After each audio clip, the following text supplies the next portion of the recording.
Hey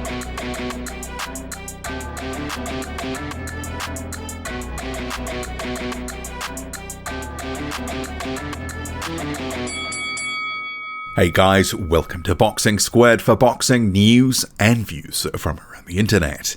And another heavyweight news mashup video today, starting with Dillian Whyte, who's cutting a much trimmer figure than he did in December 2019 for his fight with Marius Vuk. And you may recall for that fight, he was a career heaviest at 271 pounds. And here's a little bit of video of Whyte training in Portugal.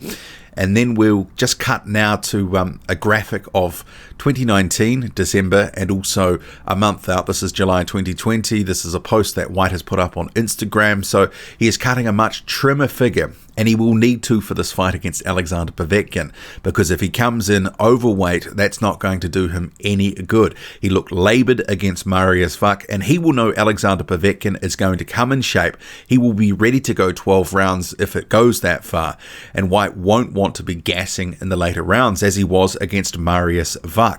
But Dillian Whyte, no matter what the weight, will have a weight advantage over Alexander Povetkin, which he will no doubt try to use in that fight, in the clinch and such.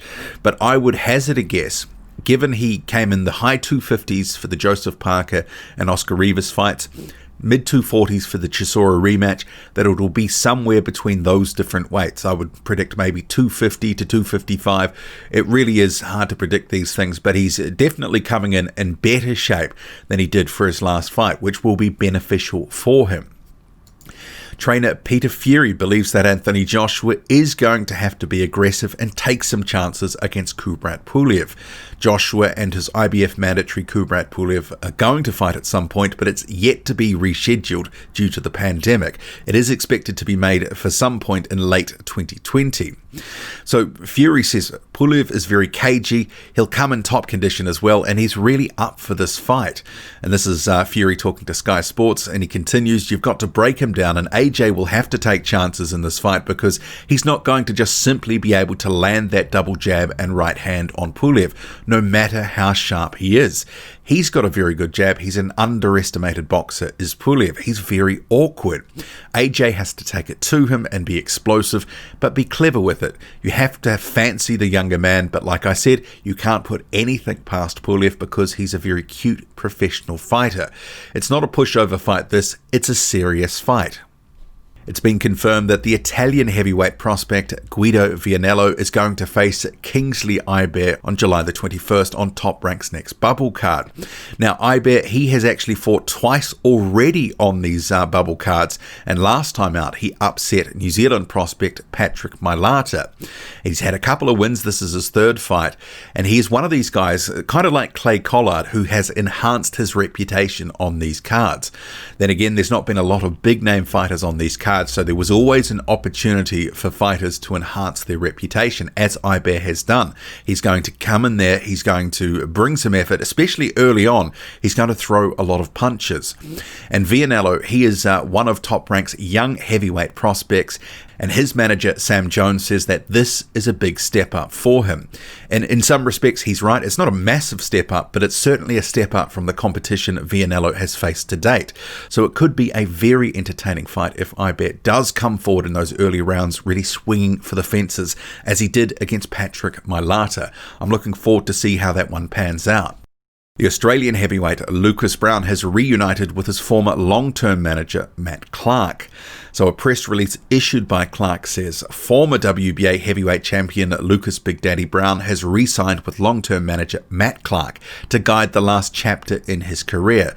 Browne, who possesses an impressive 29-2, 25 KO record, won the Australian, Commonwealth and World crowns with Clark and still has plans to make further impact on the division. It goes on to quote Browne as saying, right now I'm signed to fight Abdi Davtayev in the United States. Obviously with the pandemic going on, everything is up in the air. But that's what I'm focused on. I've worked with Matt for many years, and getting the band back together again, so to speak, seemed like the right move. Clark is then quoted as saying, I'm delighted to be working with Lucas again. He's accomplished more than any heavyweight in Australian boxing history, and beating Davtayev will open up more doors for him. Browne then goes on to say, I've seen David Price mention me a few times recently, and that would be a very fan-friendly fight. Both of us are big punchers, so I doubt the judges will be required. I'd love to head back to Britain again, and that fight would be perfect to do so. So Browne back with Matt Clark, looking for fights if he can get past Abdi Davtaev, which actually I wouldn't expect him to win that one, but we shall see if that actually goes off. With the pandemic, it's obviously sort of a bit in limbo at the moment. And David Price, after the number he did on Dave Allen, I think many would pick David Price to beat Lucas Browne at this point, but Browne obviously is a big puncher, and if he does get something away on David Price, remembering he's a bit taller than Dave Allen, potentially he might be able to get to David Price. Could be interesting, but I'd be picking Price in that fight, and I'd be picking Davtaev if he actually faces Lucas Browne. The American heavyweight Travis Kaufman is putting in the miles ahead of his fight with Otto Wallin in August. August 15th, we back on Showtime against Otto Wallin. Remember, August 15th on Showtime against Otto Wallin. It's my first fight back after 2 years. I'm ready. I'm going for a 3-mile run today.